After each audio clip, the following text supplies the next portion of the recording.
guest, Main Flow, in the building, part of the legendary group Mood. Um, Lots of things I want to touch on tonight, man.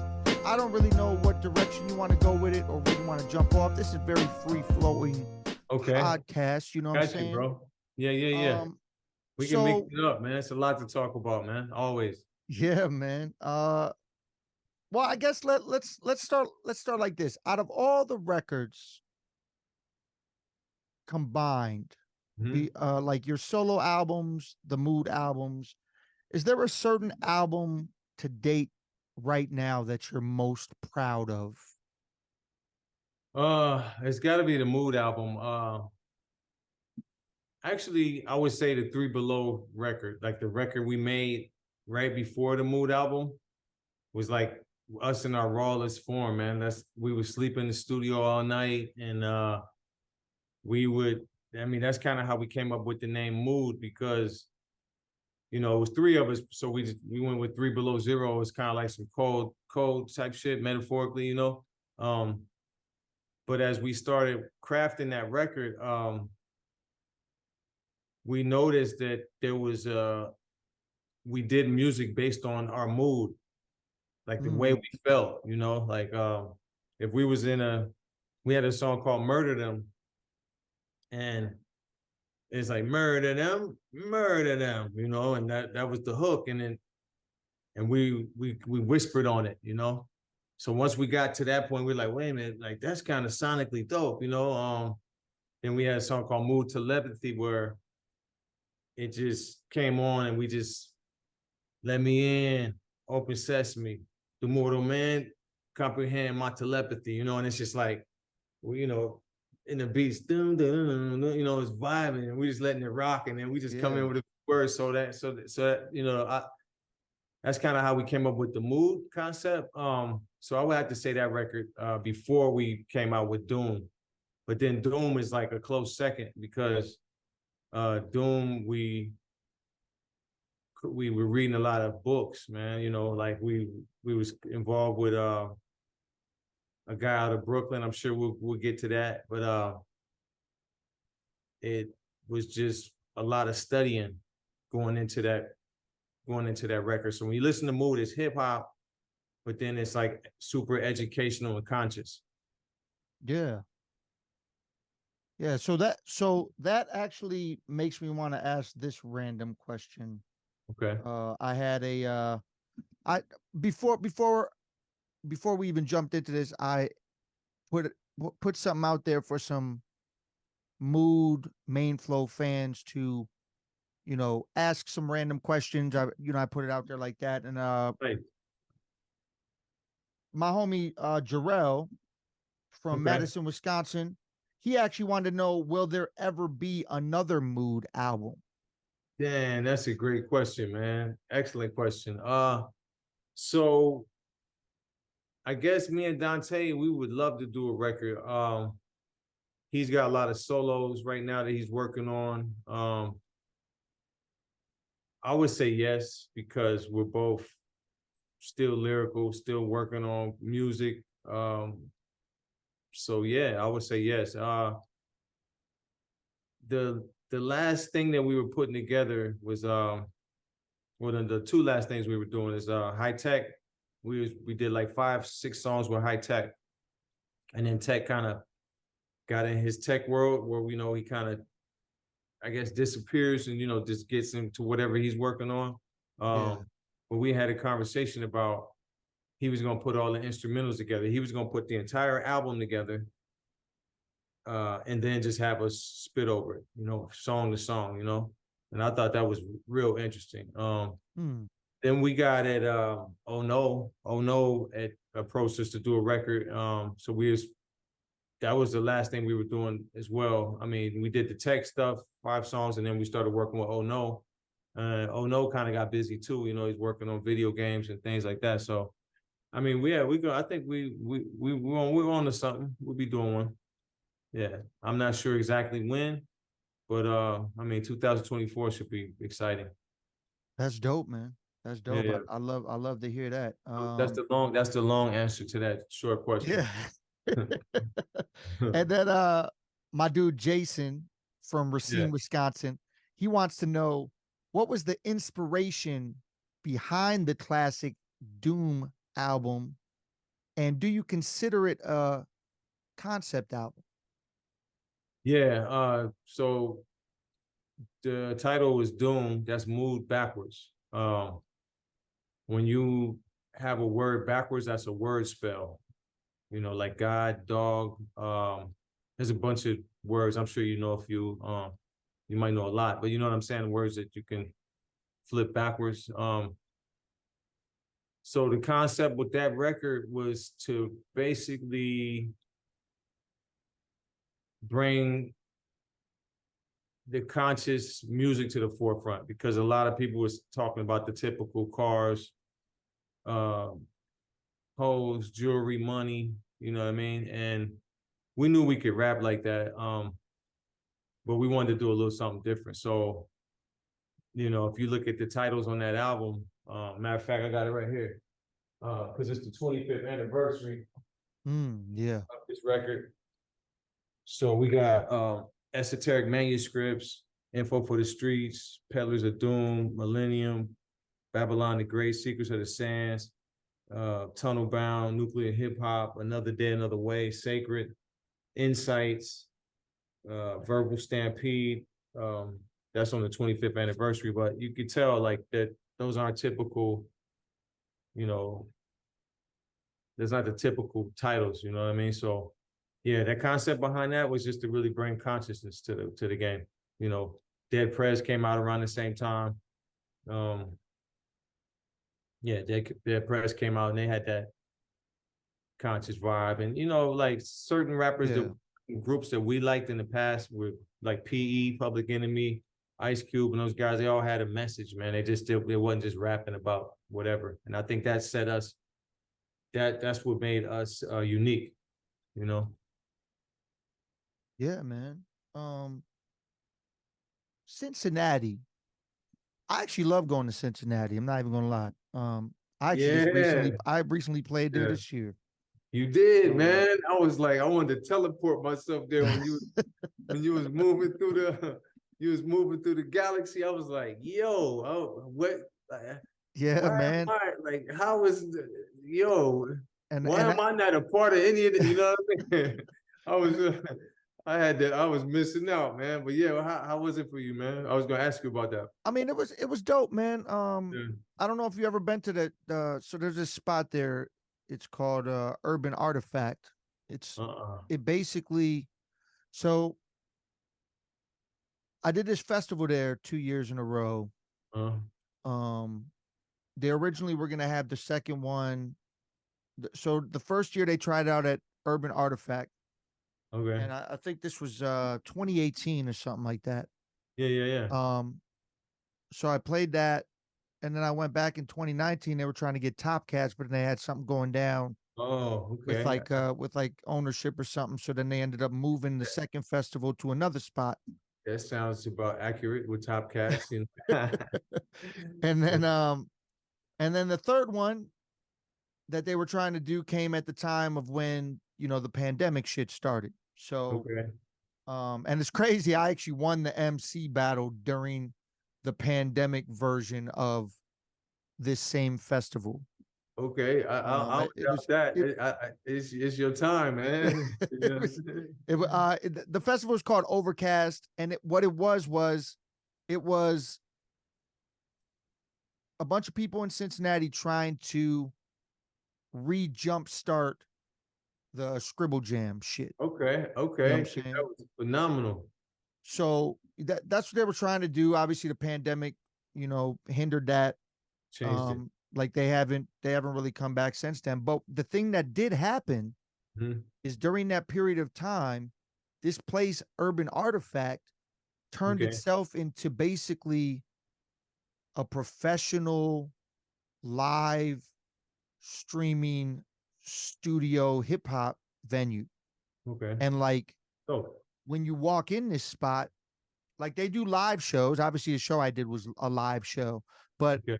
at the same time, it was recorded professionally by 10 to 11 different cameras from all different angles, constantly changing and all this. So, like that actual performance, I Hmm. can go and grab tons of, you know, little clips from it to constantly use for footage later on. Like there's still clips I'm gonna probably use from it because that shit was recorded so professionally that Yeah, yeah. it turned out super dope. So That's clean. if you ever, you know, want to live stream a real dope mood show in Yeah. the future, I would definitely suggest that spot. Okay. Like the That's an option. That's professionalism there is crazy. okay. What's it? Okay. Urban what? Urban Artifact, it's All called. right. I'm with it. I got it. Yeah, yeah. Yeah, that sounds crazy. For But sure we won't do that.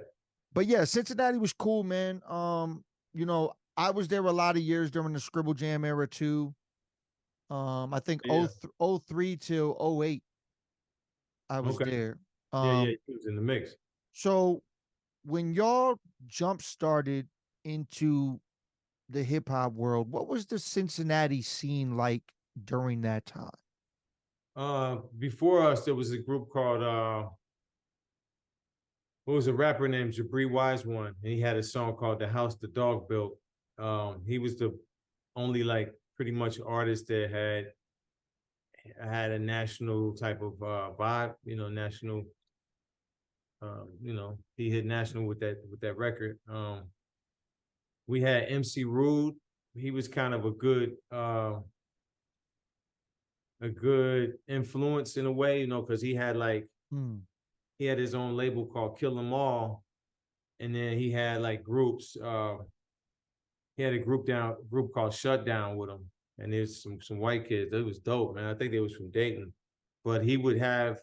What I liked about him is he would when he showed up with his own mics, banners, Yeah. and just like he brought the entire show. You know what I mean? He had like three groups with him, and then he would come out as the headliner. Um, when I was coming up, it was High Tech had a group too called Rated X with I think it was with either Vicious Lee or Robbie T, one of those dudes. I might be getting it a little mixed up, but like those those of our vibe and their vibe was like parallel until we connected. You know what I mean? But yeah, a lot of groups coming out of Cincinnati just influenced by the West Coast, East Coast, NWA and all the things that were going on in New York, as well as Cali. You know what I mean? Yeah. So We were probably pretty much pioneers though, you know. yeah, man. So how does the group mood form? How does that happen? Oh, that's a good question right there. So me and Dante, we went to school together, man. We went to this school called CAPE, Cincinnati Academy of Education.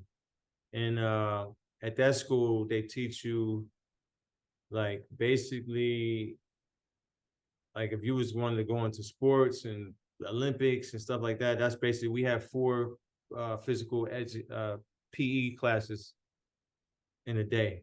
So it was dope, man. You know what I mean? Oh, this was dope.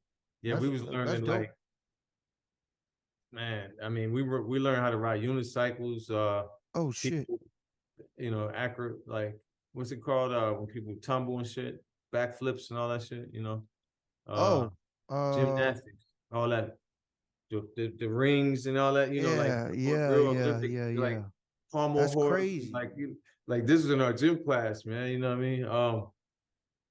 So that was dope. And then like I remember we were like 9 years old and we were in this assembly, it was in the gym and we all came, we had practiced this routine on these unicycles. And like me and Dante, we riding like the 10-foot ones at this point, you know what I'm saying? Like, and this is before I see people here in Mexico riding unicycles with juggling and all that shit. So yeah, man, we met from that like school and then we kind of lived in the same neighborhood. And from there, as we got older, I remember him being he used to write a lot of songs, like slow songs, you know what I'm saying? Like he was more into like R&B and all this, different movies. He would write movies and like just just always been a good writer. We're also dancers, you know what I mean? So like we used to battle, Mm, went from like break dancing to like more, I guess, contemporary, like whatever was going on at that time, you know, where two or three people would come out and do a whole dance routine. You know, we liked yeah. the rap, we liked Scoob and Scrap Lover, who else? Fendi and all these different dancers. Fendi was with EPMD. Scoob and Scrap was with um, Big Daddy Kane. So we always liked that. And then the Arsonist was pretty dope too. You know, they was dancers. We was doing shows around when Black Eyed Peas was dancers. You know, they didn't get they wasn't on, but Yeah, I used to love the arsonist. I used to love that shit. yeah, yeah. So we started out kind of like on that dancing, and then as rap came, it allowed us to kind of like put our styles in our dance style into music. You know what I mean? But yeah, I met Dante in school, and elementary school. Okay. Well, that's so. Let me ask this fan question then, real quick. Yeah. Um, it's from Roberto out in Toronto, Ontario. He wanted to know how then you guys initially hooked up with Quali and High Tech on that Doom record. Okay. I'm gonna give you the short story since all my story's been kind of long so far. So I met Tech at I think it was a DJ contest with Josh Sun was in that DJ contest, and Tech was around 12 years old at that time. Um and Tech was crazy. You know, I remember, he was doing all type, all that scratch pickle type stuff, you know. And me and Tech, we connected after that, and we ended up doing a song together called Radio to the Video. After we did that song, I kind of like brought more of his production to my crew when they went crazy over it. You know, it was like something that we hadn't heard before, because we were working real closely with Jason. Even I produced beats back in the day. Dante, we would just take loops or whatever we liked and pause tapes and all these different things, and come up with the sound. But once Tech came along, it was like we started crafting with him. We came up with a song called Hustle on the Side, which that ended up getting us a record deal, because we did a video to that. We took that to New York and shopped it, and that's a whole another part of the story. But that's how we met Tech. And then Talib we got introduced with him because we introduced to him because we would go to New York. New York was like how we would test our music. We would make the Yeah. music in the Natty, and then we would take it to New York and see how dope we were. Like see if people was they liked us, or we could get a record deal, whatnot.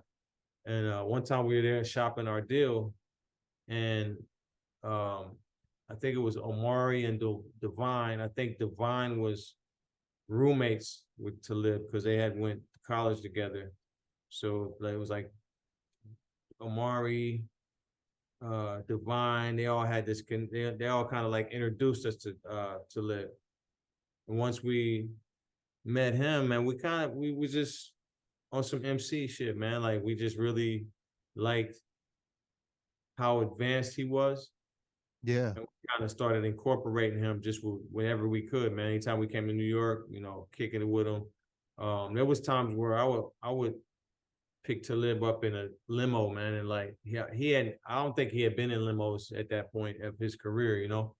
And because my mother used to always get me like a limo for my birthday, man. So I was like, Oh, we'd that's ride what's up. around and we'd go to like the restaurant, and just be feeling like damn, Yeah, this yeah, yeah. guy right here, I like this, and like so I kind of as when I got older, I was like, I kind of like being in limos, so like I just have a limo, we go pick up to live in Brooklyn, drive to the studio in Long Island. And I remember to live and be like, man, the limo's still here waiting on us. Like, yeah, man, like we on the go. We can go wherever, man. Like, you know what I mean? But we just kind of formed a bond with him, man. We used to go to his house. We knew his baby moms, like parents, all that, you know, it was just like, you know what I mean? Then he started coming to Cincinnati. And he had left his we had a studio called Beatbox Studios where we all meet together. It'd be Mm. like, I don't know, at any given time, it would be 15 to 20 MCs in there just playing beats. Tech could be in there playing beats, Jason playing beats, and we just testing our rhymes, you know. And I was always a filmer, so I was filming everything possible. And I think when Talib was down there one time, he had left his demo tape in there in the studio, and Tech heard it, and Tech was like, "Yo, man, bring him back down." You know, I remember I used to fly to live out there a few times, man, like way back in the day. You know, like just to come out and hang with us and So I do mean, that's music. so that's basically how the Reflection Eternal shit started. Facts, facts. Yeah, Reflection Eternal was basically I described that album as a mood part two. I mean, a mood doom continuance without us. That's You know, that's what's up. That's crazy. yeah, I mean, do you still? I I mean, y'all haven't done anything recent. Are y'all still like cool? Like, have you yeah. talked I to mean, I Quality lately or?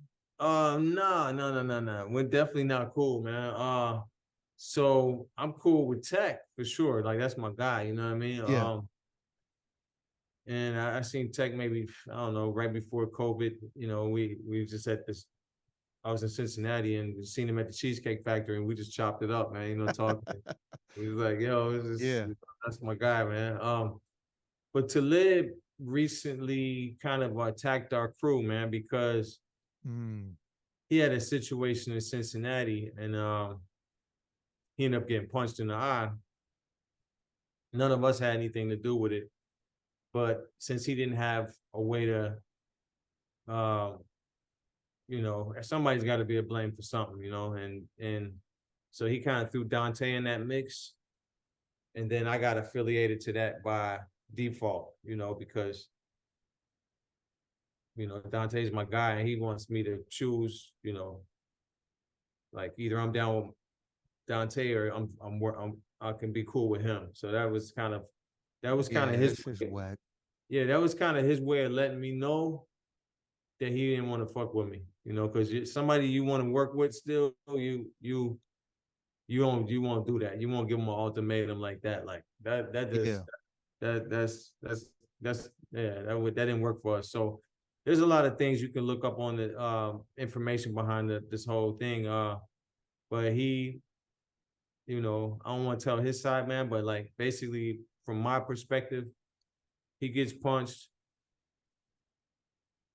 Dante was supposed to perform at that show. Nobody even put him up on game. Like they had just came back from tour together. Dante, Bugs the Rocker, all on tour with Talib, going all these different cities, and then they get back to Cincinnati, and then this jumps off. You know, I'm running around with my guy Kahuna because I don't know, like I haven't been in Cincinnati at that time. I hadn't been in Cincinnati so many, you know, in years, so I don't know who's working with who. So I always get with my guy Kahuna because he holds me down. And you know, pause. I don't know if that's a pause minute, but like hold me down. No, No, that's no, you good. You good, man.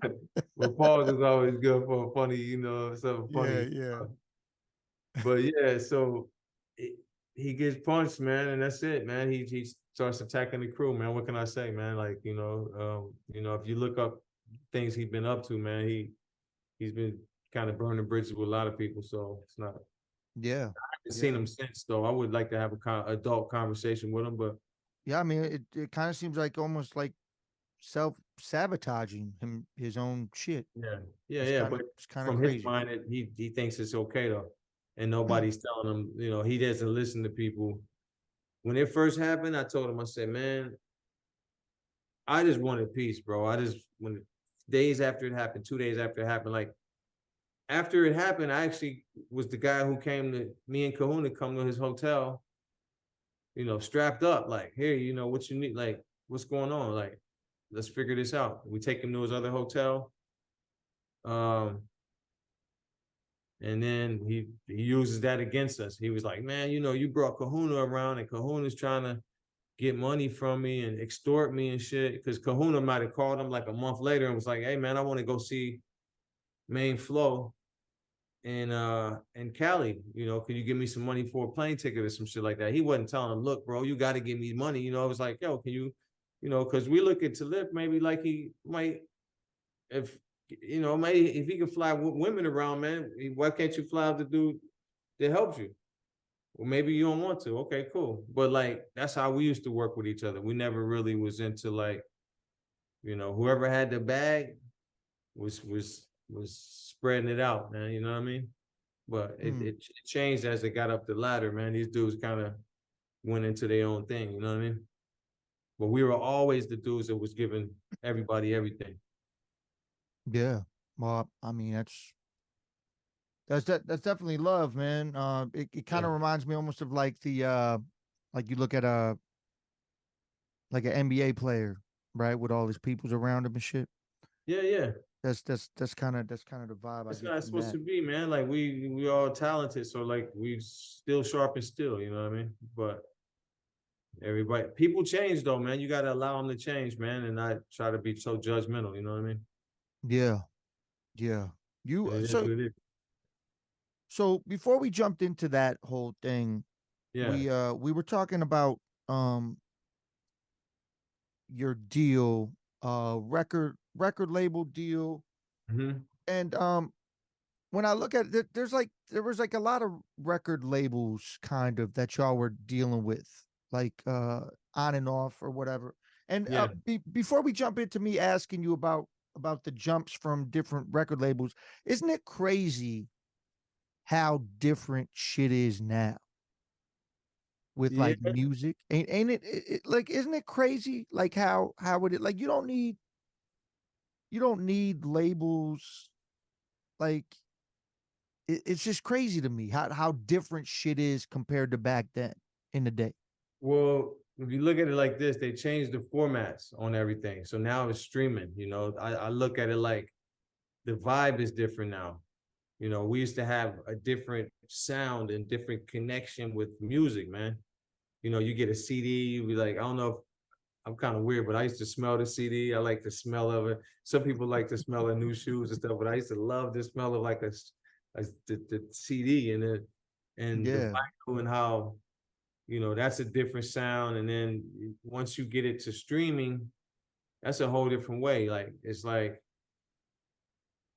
it changes. It changed from that standpoint. Like you was able to like when it was CDs and records and stuff, you could keep track of it differently. You know, from streams now, people getting certain amounts of 0.3 cent and like off of streams and like it's a little different, man. Well, what do you well, okay, so let me ask you this. What do you think of um this new era, this new age? Because I've had like I work with a lot of different people and I've had a lot of people tell me these things Mm-hmm, where like the album era is done. That's dead. You mm-hmm, got to focus on singles now and all that and like I'm still in the album era, man. Like I'm sitting on yeah, I have like 13 unreleased albums that I haven't even put out yet. Like I'm just sitting on them. yeah. And it's kind of like I don't know when the right time is. Like shit's so crazy now. And it's kind of like I don't know what year I don't know the exact year it happened, but literally attention spans are damn near dead now. Yeah. They don't want full albums, they want songs. And then I feel like I haven't heard a classic song because of how the format is different now. I Uh-huh. haven't heard a classic hip hop song in years. Yeah, yeah. You really got to dig now, you know, to find something that you're going to grab it, something that you're going to keep playing and over, like you like it so much. I think you can still put out the bigger bodies of music because I went the single route over the last couple of years, and I see people that put out full platters, you know, full plates, so to speak. And I feel like they get more traction, you know, because people get to choose still of Hmm. what they like from you, Okay. you know, as opposed to you trying to feed them with you think they like or what you want to put out at your time. You know what I mean? So I did the singles, but I'm about to start putting out full projects, man, EPs and albums and stuff. I think it's still, I think it's still viable, and people, like the bigger artists are doing it. I mean, it might seem like they're trying to keep up with the attention span of people, but look at like Drake and 21 Savage, all these different dudes. You look their names up, they got full albums out, man. They might have some singles that stick out, but they got that leads to the big project still, Yeah. Yeah, yeah, yeah. you know? Um, okay, so here's something I didn't even know about you at all. Yeah. You had mentioned that you were always behind the camera, stuff like that. And then Facts. I looked up like you do camera and electrical work for movies and shit. Facts. I Yep. didn't know none of that. I Yeah, didn't know man. any Yeah, of that yeah, yeah, yeah. existed.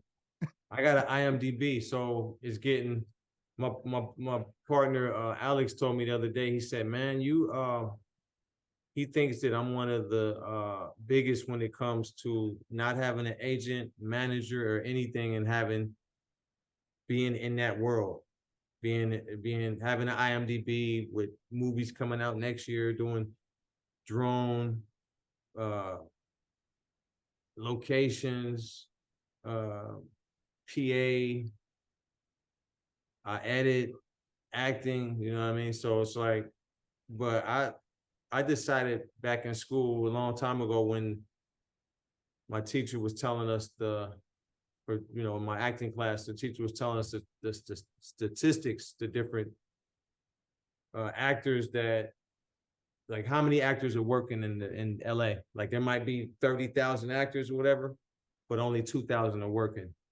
Like that's their job. Like other than that, they work at fucking the coffee shop and somebody, somebody's walking dogs or whatever, because Hmm. it's not full time, and like so, and they tell you the odds are like when you show up at these auditions, you're gonna be going up against fucking Theo Huxtable and shit for a role and shit, and he was like the kid in Cosby Show. So they try to discourage you, you know what I mean? But I always Yeah. thought like, okay, let me think outside of the box, man. I'm in Mexico. I live 10 minutes away from Baja Studios, and I'm the only person that looks like me here, So I walk in for Fear the Walking Dead. They looking for the double for Coleman Domingo, because like Fear the Walking Dead, Coleman Domingo is the guy on the boat for the first season. He's the black dude who like just getting active, keeping everything smooth in the series.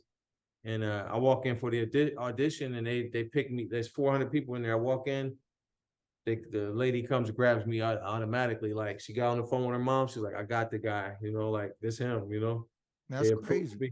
Yeah, So it's just thinking outside the box, man. And then relationships, bro. Like the people you work with. I'm working with a guy named Robert Beaumont right now.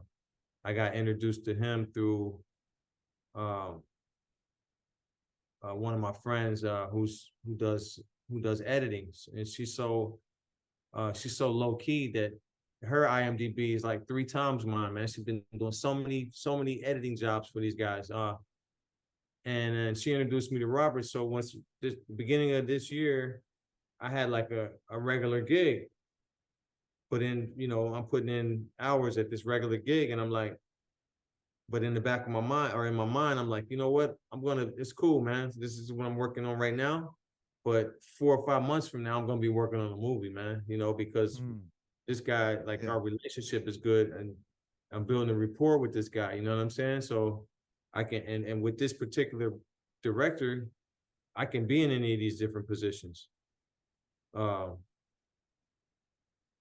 Acting, editing, flying a drone. I got nice with the drone, so cinematic with that. You know what I'm saying? So if I come out to Cali and I need some video shit done, I'ma holla at you. You good. I got you. I got you, bro. I was in Cancun and they hired me for a job called Deadly Games. That's And what's up. Yeah, and it was fun. Yeah, you know what's that. crazy? You know what's crazy is I've toured so much since 2016, and I still have not been. I've been everywhere except the West Coast. Everywhere. Okay. Like Yeah, like I'm not scared of the West Coast. The thing yeah, is what it is I think I need to plan like a straight 3 week tour just to be able to get out there from where I'm at. Because I'd have to travel across um and come all the way down the coast. I feel like it's got to be 3 weeks. well, what you need to do is you need to hit, don't forget like St. Louis and Kansas and like places like that. I mean, St. Louis is real hard to hit now because all their venues shut down. Yeah, okay. So you can, like you can forget about the ones that you can forget about, you know what I mean? But like, okay, Colorado, don't Mm-hmm. forget about Colorado, don't forget about Utah, New Mexico, Vegas, I mean Nevada, um, on your way to Cali Yeah. or vice versa. You know what I'm saying? Colorado was one of the like the second biggest consumers of hip hop in the United States. Oh yeah. I've actually that's the furthest west I've been. I've played Yeah. Colorado. I've played Denver. Okay. I've played Fort Collins. I've played Yeah. Colorado Springs. What about Albuquerque? I had Albuquerque booked. Yeah. I had a 20. I had my biggest tour booked right before the pandemic happened. I had 21 shows in 21 days, and I was ready to do it. And Albuquerque was on there. I think I had like La Cruz on there. I was gonna dip off and do Tucson. Like I had, it was a crazy tour, man. Like I Yeah. wanted to try to run it back, but now this year I tried to do this the Weekend Warrior runs to see if Okay. financially that made more sense than Okay. doing um a full tour and hitting dates on those front half of the weeks. Yeah. Yeah. And I mean, the thing I've come to find out is it's kind of it's kind of the same. Like Yeah. it's not really any different for me. Like I feel like even if I would have hit the front half of the weeks, Yeah. um financially it would have been fine doing that. Yeah. You know what I'm saying? Like I don't know. I think the important thing is from what you just told me is the fact that you're doing it, no matter how it's happening, man. You know, it's you know what I Yeah. mean? 'Cause it's like a lot of people they sit on the sidelines, man. You know, like you watching the game right in front of you, like, damn, I know how to play, but like what? Why ain't I in the game? You know, you got to put yourself in the game, and I think you become that, man. You know, And and so I've given people formulas. People that I believed in, yeah, I've given them formulas and they still have not used any of them. I've literally gave them the crazy. formula of how to book your own tour. I've given them. That's deep. That's deep. And I've heard a few formulas. It's just like you have to be ready for that. You have to be ready for the commitment. You have to trust yourself. You have to have the time, and you gotta want it. You know what I mean? Like that's why I said you become that. Like yeah. you're a guy that like in your mind you're like, man, you, not only do you think about it, you actually do it. Which is with me myself. I like was more specialized in going to like Europe. Like I would weekend warrior in Switzerland or something, or like Yeah. Colombia or something. So I was just kind of like soaking up those places. I was one of the first artists, like besides like that I know of that went to like Greece. When I was going to Greece, it was like people would be like, "You heard of 50 Cent and Eminem?" I'm like, "Hell, definitely." And what's Jay-Z's sidekick? I can't think of his name. Memphis Bleak. Memphis Bleak. It was Yeah. like on that type of level, and then underground didn't exist. You know what I mean? And it's crazy because now it's like the golden era legends, Mm-hmm. that's where they go because Yep. they still care a lot about it Mm-hmm. overseas. Yeah, because they And put the work in.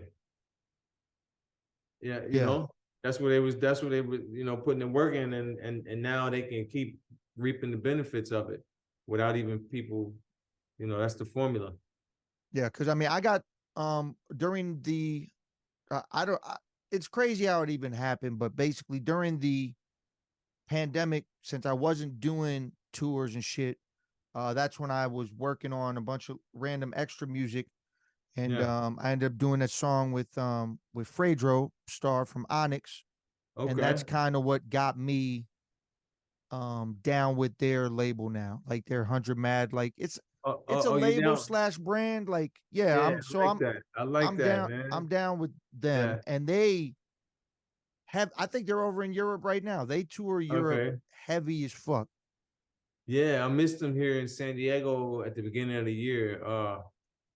I should have went to that show. Like, that's why you should do things that you think about. And because when you don't do it, you had a moments like me where you're like, man, I should like that was right here, bro. There's no excuses, man. Like, what the fuck? And then these smaller shows, you really get to interact with them sometimes. So What that's is what you? I mean, they stay in Cali. I mean, I don't know. I mean, yeah, yeah, yeah, yeah, I know they're out yeah, there. yeah. You're right. You're right. But they just tour Europe like damn near half the year. They You do, know what I'm they do, saying? they do, because you can, and if you have the schedule to do it. Yeah, man. Speaking Speaking of of Federal, can I segue into something, man? Like, yeah, and yeah, I let's do and I it. want to and I want to send you something based on what you just said, because I never did get this video to him. We were running around New York one time, and we got a uh, we went over to Def Jam because we were shopping our demo shit, things like that. I think we were at TBT. They was interested in signing us, but that day we were still kind of like, let's look around, let's because we could get some choices or whatever. We show up to Def Jam. It's Fredro Star, Scar for Life, Sticky Fingers, all these dudes out in the front. We start rapping, not necessarily battling, but going for line, like you go, you go, you go, you go. And Yeah. I was flowing, just going crazy. We got this all on tape. We got this on video. Oh, that's Uh, dope. yeah. So Fredro runs up to me like, "Yo, man, I'll sign you right now. What's up?" And I was like, looking like, "What?" He's like, and Dante was like, "Yeah, man." He's like, "Y'all got a label?" He's like, "Yeah." Well, he's like, "How could I work with y'all, man?" And just Dante was just kind of like, "Yo, we want distribution or something." And then Fredro was like, "That's the only way y'all get with us, man." But he kept looking at the tape like y'all dudes is dope. You know what I mean? And he was young at the time, man. And it was cool, Yeah, man. So that's dope, man. it was just one of those moments, man, where and then something came up, and then we went separate directions, man. But it was like we got that. Like when you see video of like um what's the dude's name from Philly? Not Memphis Bleak, not let me see. I can't think of that dude's name right now. He's from Philly, but he was part of like the younger rappers. But when you see footage of that dude, like um it's kind of like that, like where or footage of any artist from back in the day, like when there's a story attached to it, it's kind of cool. Oh yeah. Yeah, yeah, It's yeah. historical for like documentaries. Definitely, man. Yeah. Speaking of relationships, can you explain your relationship with 7L, the Flow Season album, But yeah. and how that connection came to happen? And is there any plans of y'all working together in the future, or was that Oh just man, kind of I a wish, one-time man. thing? We're still in touch, man. That's my guy, man. I think they're real involved in the Czarface thing. Yeah. I feel like that was a project that's like I think they did it kind of right. They started working with artists that they really wanted to work with, like Inspector Deck, and they did some stuff with Doom, man. So they put themselves in on some like poster, like you talk, like in the background, like some real legendary things. 7L that came about because I was working with Brick Records out of Quincy, out of Boston, the Boston, Mass area, and I put out Hip Population, which is a record with a bunch of artists on it, and they were actually on that record. You know, it was a guy named shout out to Karma and Papa D and all them dudes. And from there, he kind of contacted me and was like, "Let's do a full length." So he sent me all the instrumentals.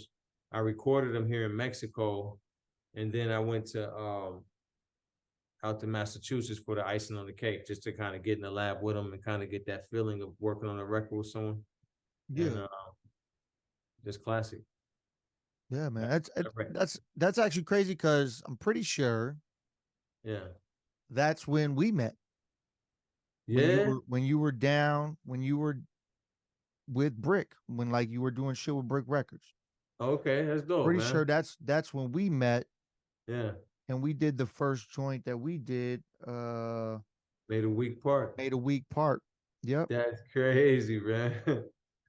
That's a Yeah. dope song though. When I heard that, man, like I like that's the part of hip hop I really enjoy, man. Like when you do songs and then you may not have heard them for a while, not like, and then it it's the time for them, and it's like, damn, man, you get to listen to the verse as a fan. You're like, damn, why was, I said that? Like, I remember Yeah. when you sent that to me or you posted that like this year sometime. I was like, man, that's just fire, bro.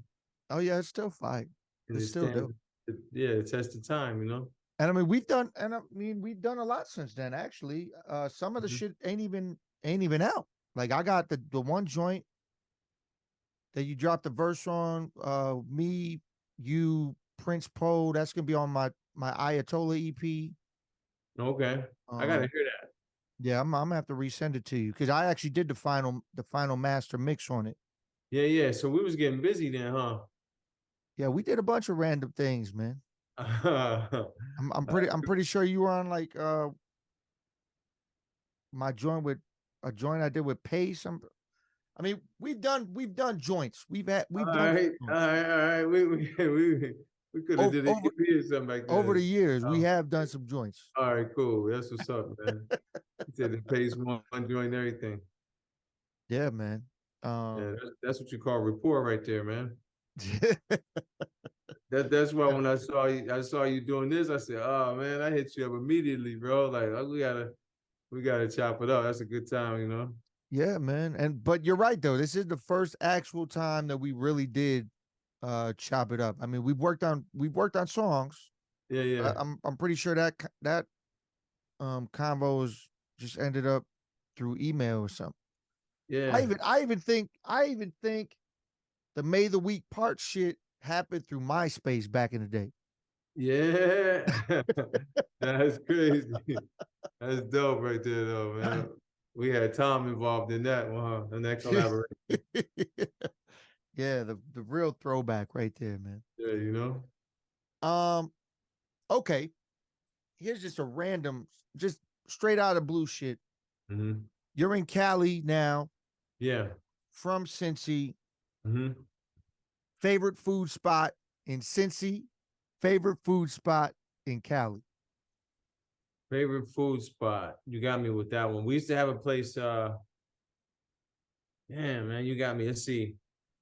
I'm gonna have to say in Cali. Oh man, Cali's huge, man. So I like Thai food. Um, in San Diego is a place called Thai Time where they have I get the chicken Penang. But I'm still eating chicken. I might we'll know who knows, man. The next couple months I've been doing a lot of changes, man, like just switching up things. I feel that. Um, but I'm gonna go with Thai Time right now. And there's this restaurant in LA. Can't think of it right now. But let's get to Cincinnati. Cincinnati, man. I'm gonna go with First Watch for breakfast.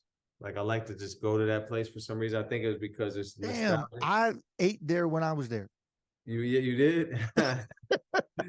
I would, it's something about first watch, man. I think I'm just kind of like, it's nostalgic, man. Like I bet it's better places than that, man. But like, uh, you know, I when when I moved away from Cali, I mean, when I moved to Cali away from Cincinnati, I would go back and it was certain places I would like to hit. I'd like to hit the Rosas Pizza, Skyline Chili, Gold Star Chili, just all the things that I couldn't get other places. Yeah. And I had to pace myself, man, because it would be like one day I'd be trying to get all that shit. Like, order the pizza, man. No, I want Skyline. I want ice cream from Graders and shit. I want like, yeah. Okay, That's real personal. so taking it back to Cincinnati, old school. Mm-hmm. What's your first memory of maybe a time or an event that happened that is what kind of inspired you to want to do music? Um, right now I'm thinking of the Beastie Boys. I'm thinking of the License to Ill. Uh, Okay. yeah, that was like the G.I. Joe era, man.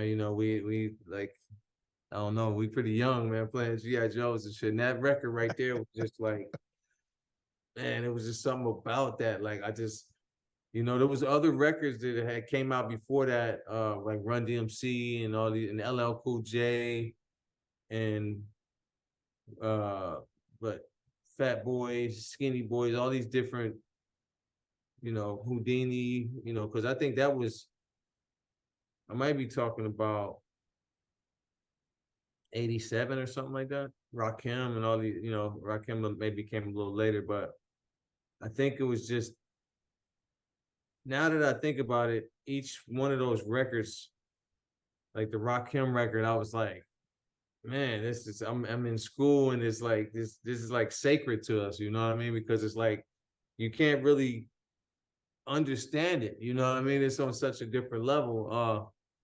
But I'm gonna go with License to Ill. That whole era was like made me feel like this is something I want to do this. You know what I mean? Like I like something about with how the whole sound that Rick Rubin. Yeah, that's crazy. That was. Yeah, I mean, we man. did talent shows back in the day too, and things like that. But I think it was the BC Boys, one of my biggest influences. That's what's up, man. Yeah.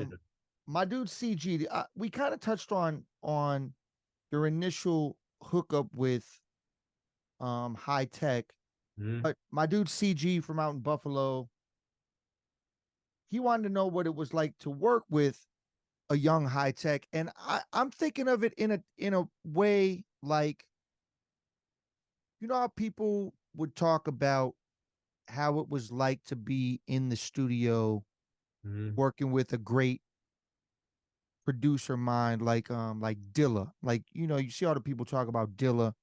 And I Yeah. feel like high tech is kind of like on that level. You know what I'm saying? Like of like legendary producer in the game. Uh-huh. So like, I mean, what was the experience like? I mean, like in the studio working with what I think is a legendary producer.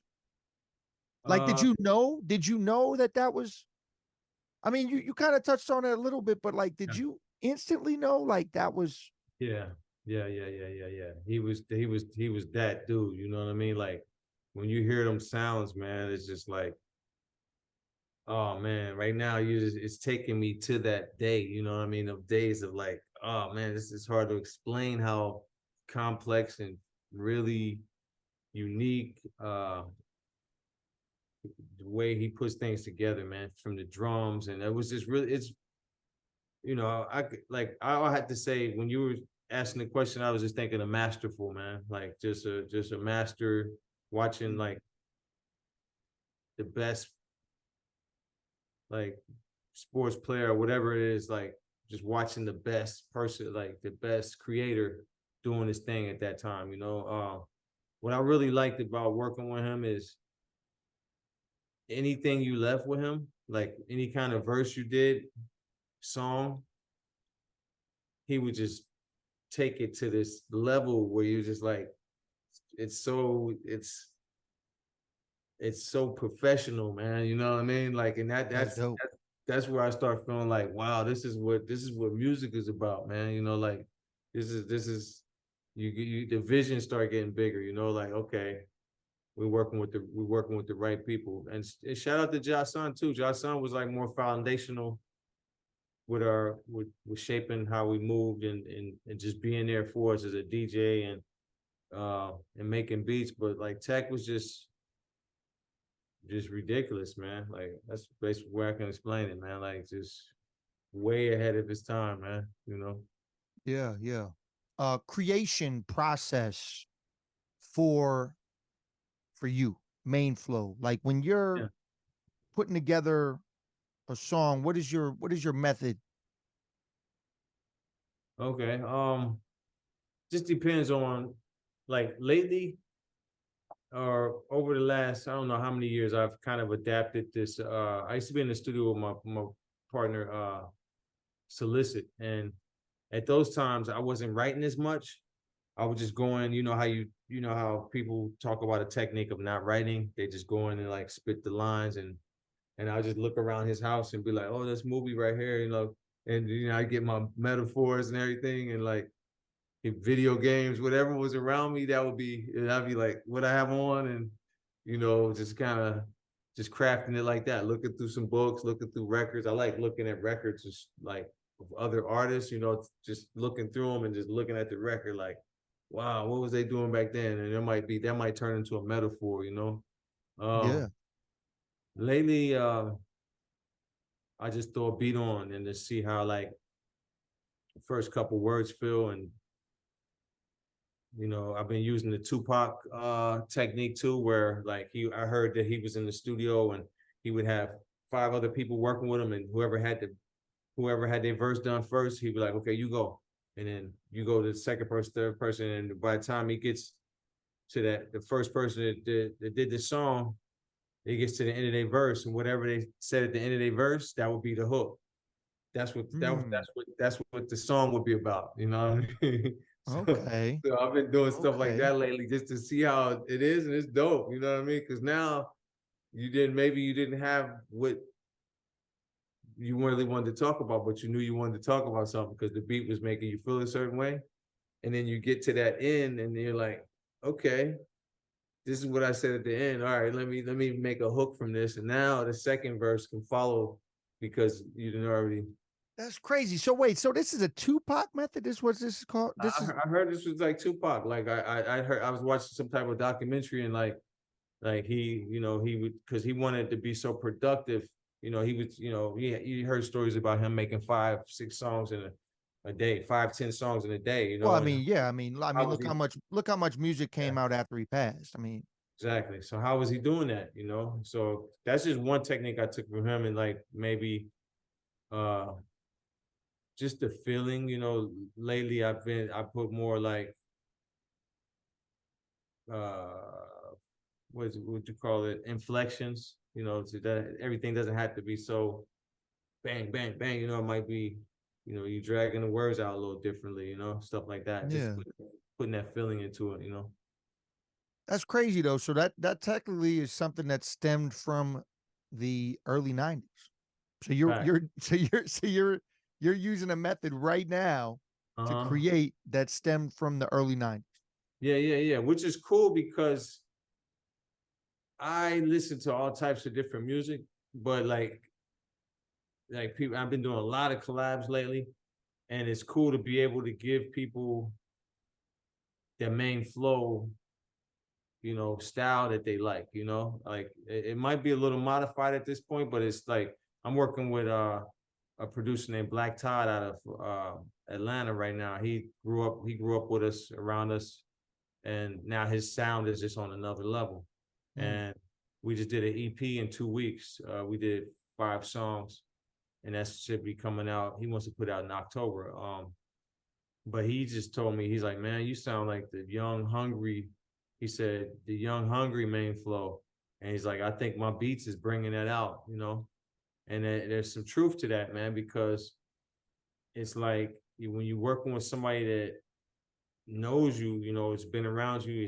He's so to speak a fan of our movement, but he had his parallel thing going on at the same time. He goes by Insanity. That's his artist name, and he always told me about Isham's movement Hmm. and you know, just working with those type people that like tech, they like Josh Son, they like they so they know when we talk, he talks like he just listened to the Doom album yesterday, you know, and so we're able to connect and be able to, you know, whatever ideas he told me, like, you know, I want something like Peddlers of Doom, and I'm like, okay, uh, you know, I'm like, cool, that's kind of stuff I want to talk about, you know what I mean, like aliens and Area 51, but like on a new twist, you know, Yeah. like so I wrote a song called "We Are Not Alone." Hmm. We are not Okay. alone. You see what I'm saying? And then That's what's up. That's so what's up. I know that we connecting based on you know what what he wants to hear. Then I got another. Then I'll sneak a few things in there, like I did a song called John Mugabe because I'm a big boxing fan, Hmm. and that song came about because like I'm a huge boxing fan, so I know all types of different boxers, but like I was like I got to the end of my verse and I said I'm a beast like Mugabe is. Because they used to That's call what's up. Mugabe the Beast, and I was like, you know what? I was like, oh man, you can find me in the lobby. I'm too hard to copy. This ain't a game. This ain't a hobby. Told you I'm a beast like Mugabe. You know what I'm That's saying? what's up, man. That That's what's shit's up. hard, bro. You're That's like, dope. yeah, yeah. So just coming up with different concepts, man. Everything inspires me though, man. Like just I feel like I'm in a good space right now. That's what's up. Well, if we ever do another joint, we gotta do a visual for the next joint we do because we've done a lot Right. of songs, and now it's a crazy visual age. Mm-hmm. I feel like if we do another joint, we're just have to do that. Let's And do it. Yeah, I've done I mean I actually edit. I know you were talking about how you do yeah, film and all that out there. yeah, I actually um so here I'll tell you this story real quick. yeah, So I was working with a filmographer out here, yeah, and he did a lot of work for me. Um, and I appreciate all the work he did for me, all of it. Like, I was breaking him off, obviously, for his work because I believe in that, and yeah. It makes sense, man. uh, but it got to a point where I did so much work with him that I feel like I damn near bought him his brand new camera, right? And I Oh, still nice. and I still needed to do so much more videos because, Uh-huh. like I said, I'm sitting on all these albums. I got all this shit I got to do. Yeah. Um, and I was like, man, can we get on like some kind of like? And at that time, Mm-hmm. I didn't really have like any more crazy bread to just give dude for videos, like for all these videos I had to do. So I was like, man, can we get on like some kind of budget thing or something where like I could pay you like a monthly thing or something so you could like do a bunch of videos for me or whatever. Uh-huh. Um, and he didn't respond to me at first, and then he came back at me like a month later, and he tried to raise the price on me, and I was kind of like, I get it, you're working with other Mm-hmm. people that are paying you more money, but at the same time, I basically like I gave you mad work, bro, like so much work to the point where you elevated your entire shit. You know what I'm saying? Yeah, yeah. His whole Like profile, huh? I just feel like I should have been the dude that like you just kept doing shit with for like that shit. You know what I'm saying? Like Yeah, yeah. we've done so much work. So that literally catapulted me into learning how to shoot and edit my own shit. And that's what I've been doing now. There you go. So like Did that's yeah. So like now I just do all my own shit. Like the last probably 5, 6, maybe even 7 videos that I put out. I did all my own edits. That's ridiculous. That's how you're Uh, supposed to be, man. yeah, I mean, like if you can be, if that switch is flipped and you're like, well, let me start learning some of this stuff. Dante is like that. Like Dante, he's a true believer of not putting so much power into someone else's hands when it comes to your destiny or your path. You know what I mean? Because it's eventually like it's inevitable for people to start feeling a certain way.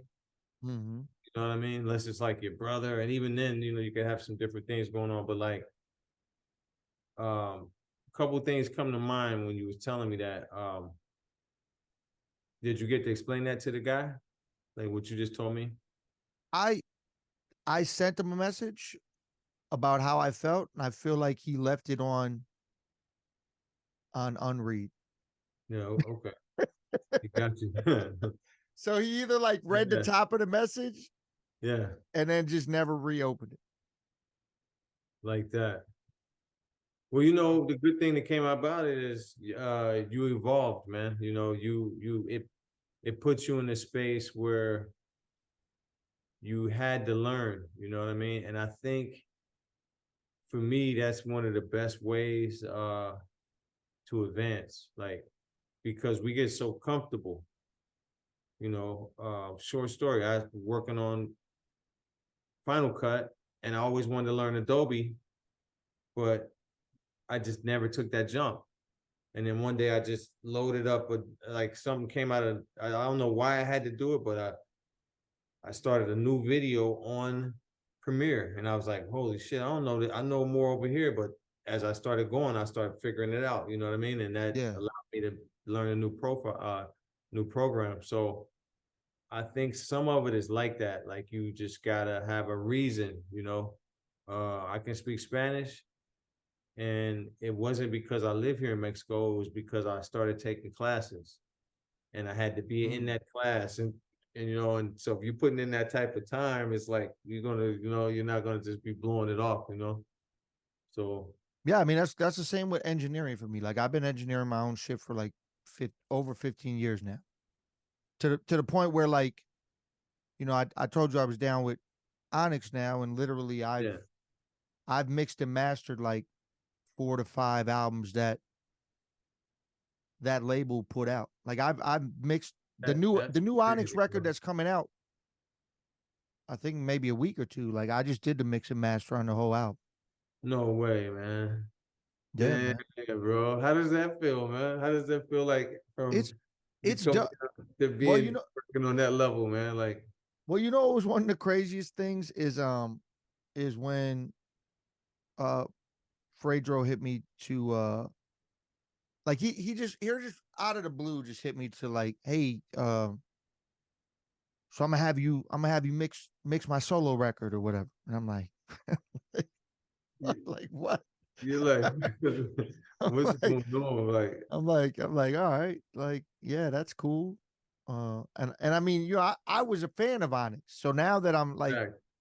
like now that I'm doing, I just did a festival, the Hunter Mad Festival, which is the label festival. I just did that in New York, like at Sony Hall actually. And that was Wow. crazy. Like Yeah. and I'll tell you the craziest thing about it is when I was up doing my set, because I do I pride myself in my live performance. Like, Uh-huh.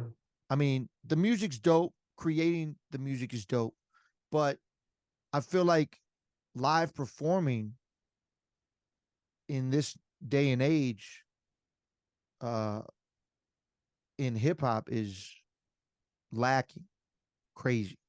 So Uh-huh. I still pride myself in my ability to live perform, but being dynamic, not just going on stage, rapping my songs, maybe getting some call and response from the crowd. I do all this extra shit. So I beatbox on my set. I vocal scratch on my set.